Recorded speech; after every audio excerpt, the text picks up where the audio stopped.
नाज़रीन आदाब, प्रोग्राम हमारे मसाइल में आपका खैर मकदम है। कोरोना वबा के चलते लॉकडाउन जारी है, कारोबार बंद हैं, आम आदमी एक बार फिर जीते जी मर रहा है। हुकूमत की बेहिसी अपनी जगह जारी है। इन सब के बीच रमजान का मुबारक महीना चल रहा है। ऐसे में मस्जिदों पर ताले पड़े हैं। हालात अपनी जगह हैं। हालात का आना कोई नई बात नहीं है, लेकिन हालात को लेकर बेहिसी अफसोसनाक है। पिछले साल लॉकडाउन के दौर से हम गुजरे हैं। हमने हर चीज को महसूस किया है। कई लोगों को हमने बेमौत मरते देखा है और मुझे ऐसा लगता था कि उस लॉकडाउन और लॉकडाउन के हालात से हम सबक हासिल करेंगे और पिछली गलतियां नहीं दोहराई जाएंगी, जिन गलतियों से हमें नुकसान उठाना पड़ा था। लेकिन अफसोस कि ऐसा नहीं हुआ। फिर उसी बेवफा पे मरते हैं। फिर वही जिंदगी हमारी है कि मिसदाक जैसे ही लॉकडाउन खत्म हुआ, लोग फिर अपनी सी जिंदगी में मसरूफ हो गए। कोई शादियों में खो गए, कोई घर की तामीर में मगन हो गए। गर्ज हर कोई अपनी अपनी जरूरियात और ऐश और आराम में खो गए।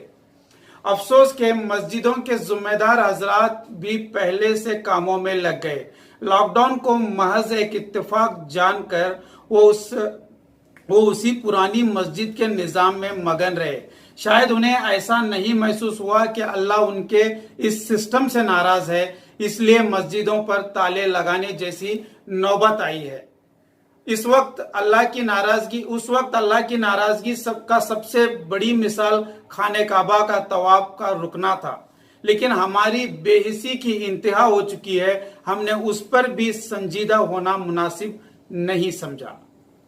अब आप पूछेंगे कि मस्जिद के जिम्मेदारों की आखिर गलती क्या है, तो मैं आपको बता दूं कि उन जिम्मेदारों की पहली गलती यह है कि उनको खुद उनकी जिम्मेदारी का एहसास नहीं है। उन्हें पता नहीं है कि उनकी जिम्मेदारी क्या है। एक मुतवल्ली का काम मस्जिद तक महदूद नहीं होता, बल्कि उस इलाके में बसने वाले हर फर्द की खबर रखना और उसकी जरूरत पूरी करना, ये मुतवल्ली की जिम्मेदारी है। लेकिन अफसोस के अक्सर मसाजिद के मुतवल्लियान को पता भी नहीं कि उनके इलाके में कौन कौन रहते हैं और किसकी क्या हालत है। अगर मालूम भी है तो कभी उसका हाल पूछने या उसकी मदद करने का काम उन्होंने नहीं किया। एक आध मुतवल्लियान करते भी होंगे, लेकिन अक्सर लोगों की अगर बात करें तो ऐसा नहीं होता। अब आप खुद बताएं कि पिछले लॉकडाउन को भूल जाएं, इस बार का जो लॉकडाउन चल रहा है, इस बार बताएं कि कितने लोगों का हाल पूछने और उनकी मदद करने की गरज से मस्जिद के जिम्मेदार आपके मोहल्ले में घूम रहे हैं या जरूरतमंदों की मदद कर रहे हैं। अगर कर रहे हैं तो कमेंट बॉक्स में जाकर हमें इत्तला जरूर दें। कल एक बस्ती से फोन पर इत्तला मिली कि वहां मदद तो नहीं की जा रही, उल्टे रमजान का चंदा वसूल किया जा रहा है। जबकि होना तो यह चाहिए था कि हर मस्जिद के जिम्मेदारान सर जोड़कर बैठते और अपने अपने मोहल्ले की एक नौजवानों की मजबूत टीम तैयार करते और जरूरतमंदों की मदद करते। जो बीमार हैं उनके इलाज के लिए कोशिश करते। ऑक्सीजन की जरूरत इस वक्त महसूस की जा रही है, ऑक्सीजन की अगर जरूरत हो तो ऑक्सीजन मुहैया करते। कितनी ऐसी मस्जिदें हैं जो इस वक्त ऑक्सीजन टैंक्स जहां पर अवेलेबल है? बिल्कुल नहीं।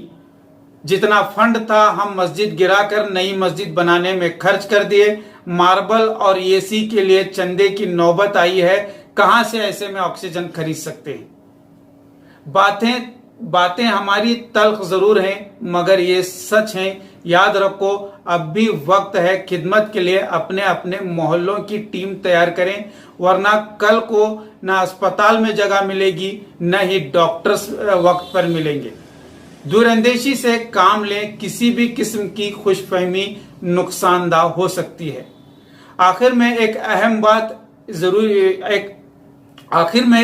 बात यह है कि इमसाल ज़कात की रकम सिर्फ और सिर्फ गरीबों की मदद में लगाएं और जो इदारे कोविड के लिए काम कर रहे हैं उन इदारों की ज़कात देकर मदद करें, क्योंकि इस वक्त इदारों की जानिब से घरों में भूख से मर रहे लोगों की इमदाद की जा रही है, तो वहीं मेडिकल खिदमत भी जारी है। गर्ज इस वक्त मुसीबत के दौर में ये इदारे ही हैं जो हर तरह की खिदमत के जरिए अवाम की मदद कर रहे हैं। लिहाजा अपनी ज़कात की रकम देकर इन इदारों की मदद करें और इन इदारों को कुव्वत बख्शें। इसके अलावा अपने रिश्तेदारों में जो मुस्तहिक हैं उनकी भी ज़कात से मदद करें, क्योंकि इस वक्त हालात बहुत खराब हैं। अगर इस वक्त इनकी मदद नहीं की गई तो लोग कोरोना से मरे न मरे, भूख से और महंगाई से जरूर मर जाएंगे। लिहाजा साहिब इस्तिताअत हजरात खुलकर मखलूक की मदद के लिए मैदान में आए। आज के लिए इतना ही। कमेंट के जरिए अपने मशवरों से नवाजें और हमारे चैनल को सब्सक्राइब जरूर करें। शुक्रिया।